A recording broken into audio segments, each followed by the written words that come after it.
conserving the sustainable use of the ocean, sea, and marine resources for sustainable development.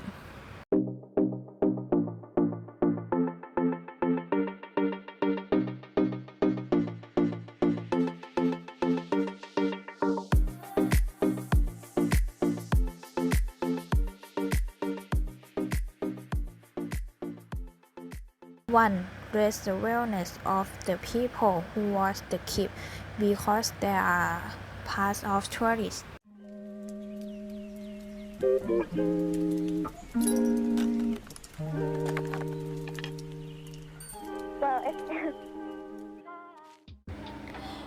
To explain the problems and the disadvantages that there no cause and will not do so the problems will not arise. 3. The people who watch the clip are representative for telling the problem to other people. Present video to introduce how we can keep plastic out of our ocean. National Geographic enters the sea from land every year. The equivalent of 5 plastic bags filled with trash for every foot of coastline in the world. Across our ocean, plastic trash flows into circulation, dispersed almost everywhere, but concentrating in huge swaths in the midst of global currents, breaking down into smaller and smaller pieces, ingested by species across the marine world, and sinking to the bottom of the sea. Anyone can make plastic anywhere in the world and sell it anywhere else in the world. There's no design paradigm, there's no barriers. In order to solve the plastic packaging problem, we need to effectively rethink the entire system. From one which is linear, i.e. take, make, dispose, to one where it can be recovered and fed back into the economy as a valuable plastic material, or one where it is biobenign and it can enter the environment. The ultimate goal of the new plastics economy is to design an economy where plastic packaging never becomes waste. And to do that, we need every single player in the chain to change the way that they do things. But marine pollution comes in many forms.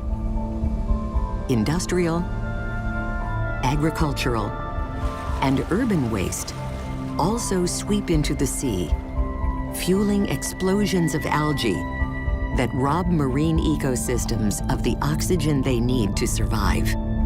With sustained pollution, these areas become dead zones, which already exist in more than 400 locations across the globe.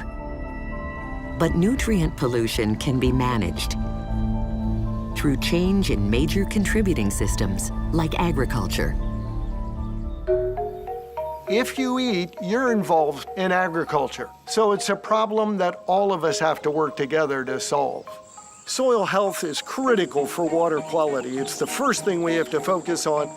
Here on the farm, organic matter is the key thing that we try to improve. The more organic matter you have in the soil, the better the soil can hold on to nutrients like phosphorus and nitrogen. Organic matter keeps it from leaching out of the soil. It grabs onto it, and that's good for the farmer, but it's also good for water quality in the bay. For any farmer to change their system is tricky, and it takes a lot of work. I think all farmers want to. It's learning different processes, practices that allow you to do it effectively. That becomes a key.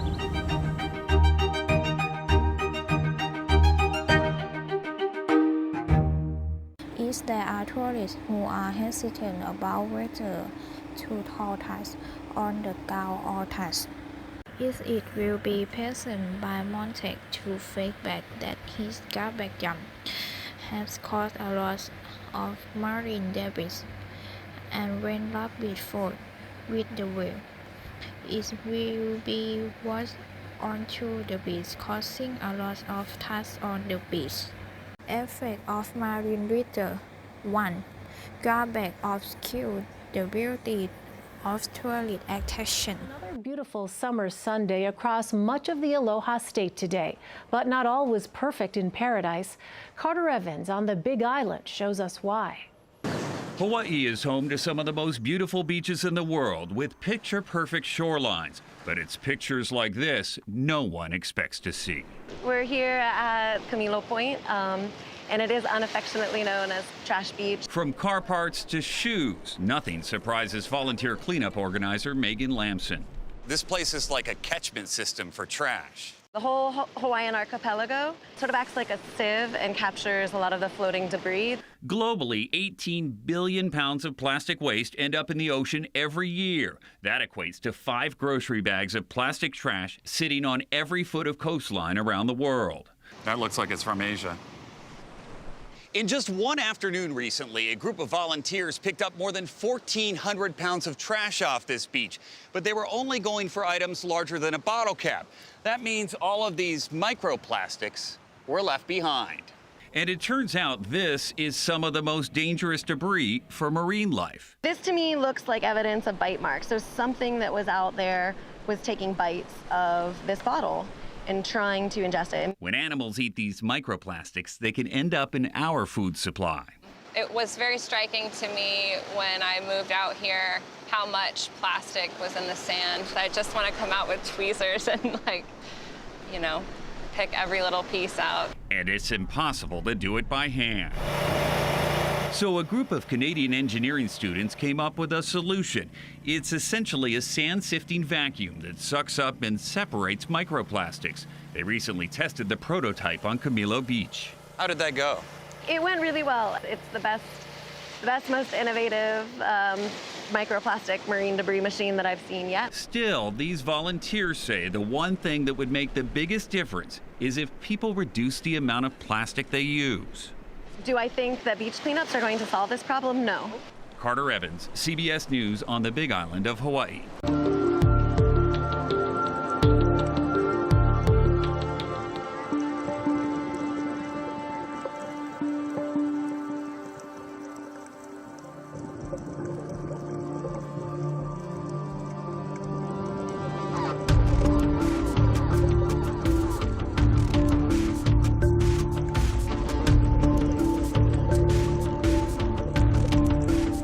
Case study from previous page.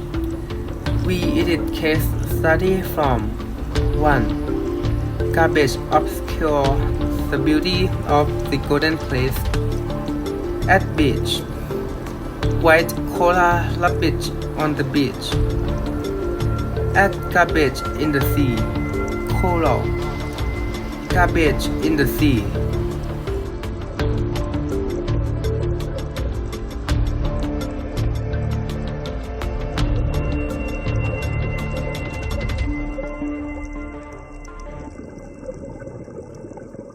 Two,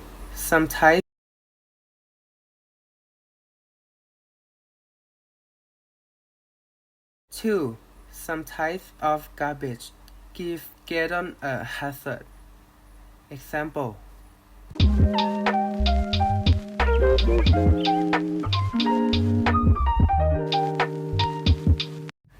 Case study from previous page.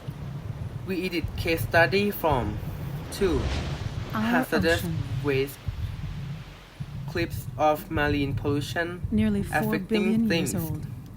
Life on Earth is Self-regulating. used from the start of the clips to the minute 1.50. The source of all life on Earth. Yet it is in danger, threatened by a truly global problem: marine pollution. From the remotest Pacific Islands to the bottom of the Mariana Trench, to right here on the beaches of Malta. Oil spills, ship emissions, industrial waste, and pesticides all poison vast stretches of water. 10 million tons of litter are dumped in the sea every year, 400 kilos per second. By 2050, our ocean could contain more plastic than fish. pollution is destroying marine life. Plastics alone are killing 1 million seabirds and 100,000 marine mammals a year. Microplastics threaten to unhinge whole ecosystems. These problems don't stop at sea. Contaminants such as mercury accumulate in the food chain, affecting the health of millions of people. With 80% of marine litter coming from land sources, everyone is responsible.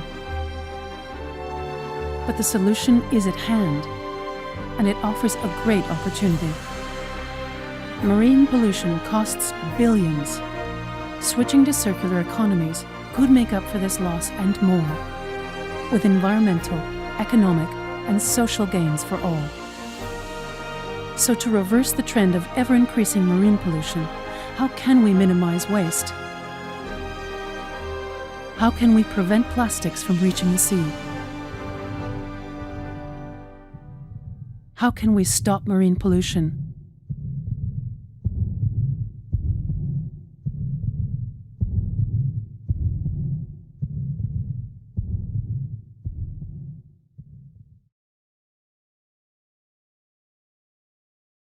Case study from The solution previous is at hand, page. and We it edit offers a case great study from opportunity. 2. Marine Hazardous pollution costs waste. billions. Clips Switching to of circular marine economies pollution could make up for this affecting loss things. and more. Life With on Earth environmental, is economic, used and social from the gains for start all. of the clips to the So minute to reverse the trend of ever-increasing 1.50. marine pollution, how can we minimize waste? How can we prevent plastics from reaching the sea? How can we stop marine pollution?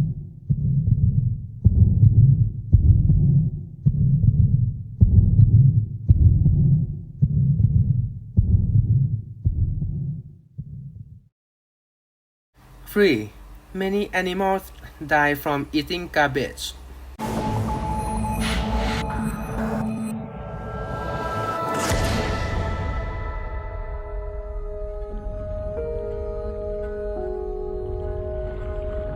In our throwaway world, a plastic bag outlives its usefulness after around 15 minutes. A plastic bottle might last a little longer. Party balloons, a whole occasion. But the ocean likes to hang on to these discarded treasures for decades, even centuries, giving many other consumers a taste for plastic. Could just open it up and have a quick look. This is a dead flesh-footed shearwater. Funky. What you're about to see may make you feel sick to the stomach. But if you care about your own health and you like the odd bit of seafood, this is essential viewing. Look at that. It's not one that Oh, you're kidding. I am not. 175 pieces of plastic, including bottle tops, balloon ties, and a doll's arm. These are all of the pieces of plastic taken from that bird's stomach 3 days ago. It represents about 5 to 8% of the bird's body weight. That's the equivalent of me carrying around 3 to 5 kilograms of plastic in my stomach. What makes this even more disturbing is where it's occurring. The beautiful and seemingly pristine Lord Howe Island. Sadly, deaths like these are nothing new to local biologist Ian Hutton. So you have been documenting this for quite a while. Yeah, back about the year 2000, I started to notice little bits of plastic on the forest floor here and began searching, and I started to find skeletons of birds. Chicks, look, here's one over here in the forest. So this is the sort of thing that we do find here Oh, my in goodness. May and June after the chicks have either fledged or perished like this one. So that's a chick. We can see the down on it, so it is a chick.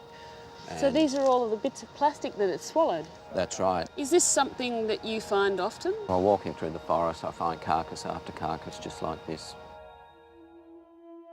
These plastic delicacies are fed to shearwater chicks by their parents, who mistake floating rubbish for fish. We have this year flushed the stomachs of about 50 chicks, and each one of those did have some plastic, some large amounts. Many chicks don't make it to adulthood. It's hardly a surprise that the local shearwaters are in rapid population decline. But this is not a story about a bird species in trouble, nor is it the story of some littering Lord Howe locals. What we're seeing here is a world problem so severe it's hard to fathom. 4. Coral reefs are affected, causing deteriorating tourist attractions.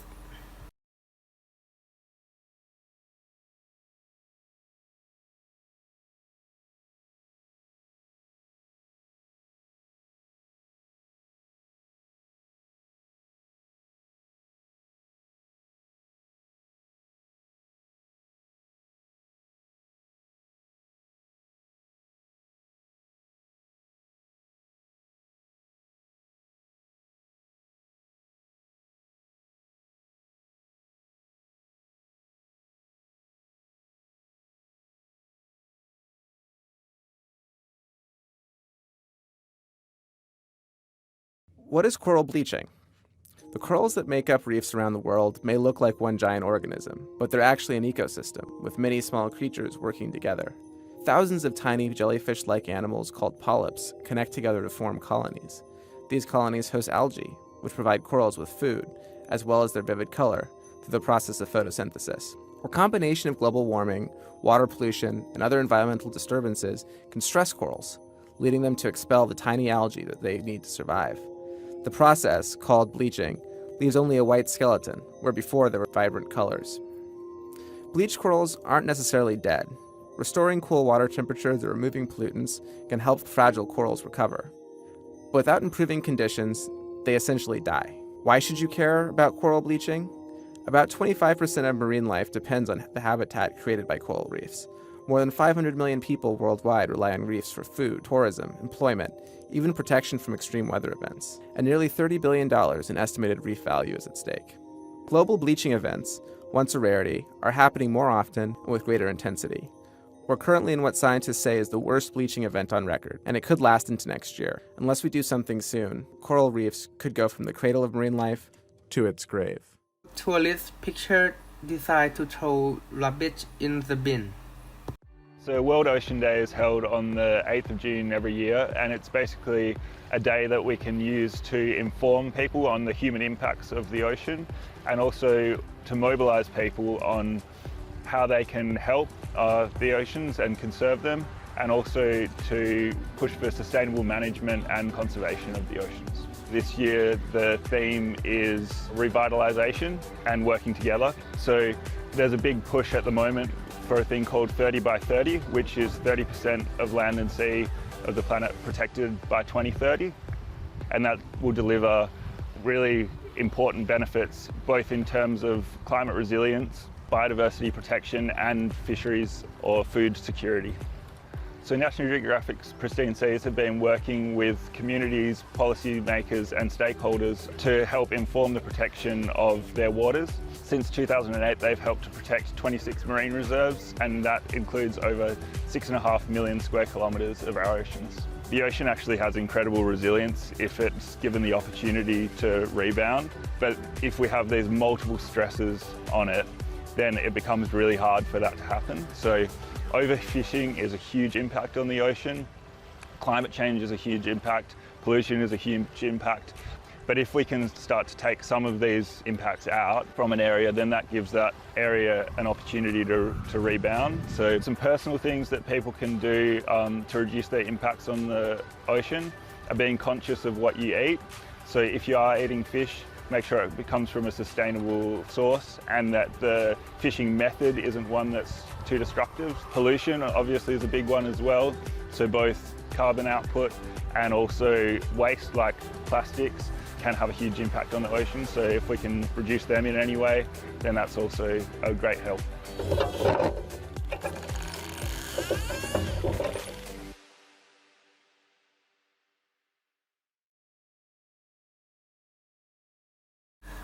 Two, artificial coral reefs placement.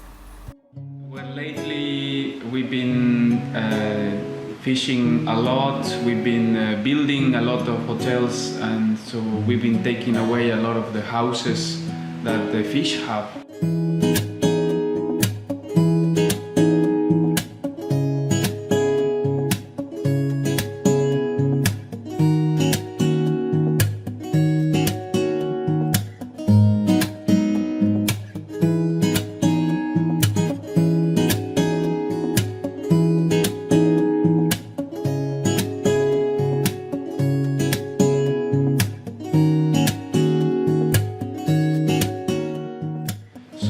by building a bio-rock or a structure and attaching corals to it, we give more houses or more places where the corals will grow, so the fish can move there and make again their house.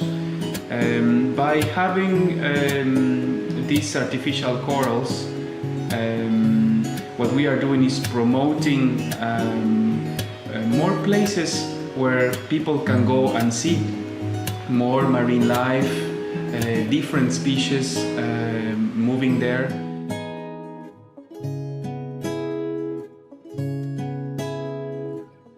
What we do here at the diving center with the help of Water Solutions is we will bring the guests so they can see the underwater Doni, and we will show them what we are doing, and the people that are introduced into the new world of diving, they can see and enjoy where before it was only sand, now it is gonna be coral.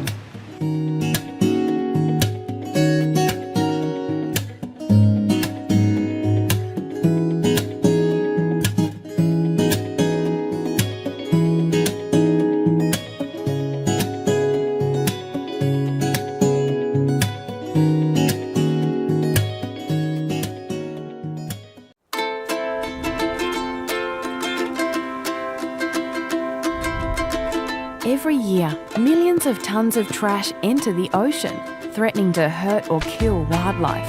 But you can make a difference and help make the ocean a safer, healthier place for all of us. Now you can join a global community working to keep our ocean clean and healthy. Introducing CleanSwell, the mobile app that lets you be part of the solution. Get started by creating an account. Simply enter your name and email and you're ready to start collecting. Pick up any trash you see and match it to the picture on the app. For example, if you find a straw, just tap the button for straws. And when you're done, you'll see the difference you've made and the badges you've earned. By tracking what you find, along with thousands of volunteers just like you, we can help find solutions to stop ocean trash. Together, we've picked up more than £210 million of trash over 30 years. Share your success on social media to show the impact you're making and inspire others too. Every piece and every person matters. Download CleanSwell today and be part of the solution to preventing ocean trash. Ocean Conservancy, leading the fight for trash-free seas for more than 30 years.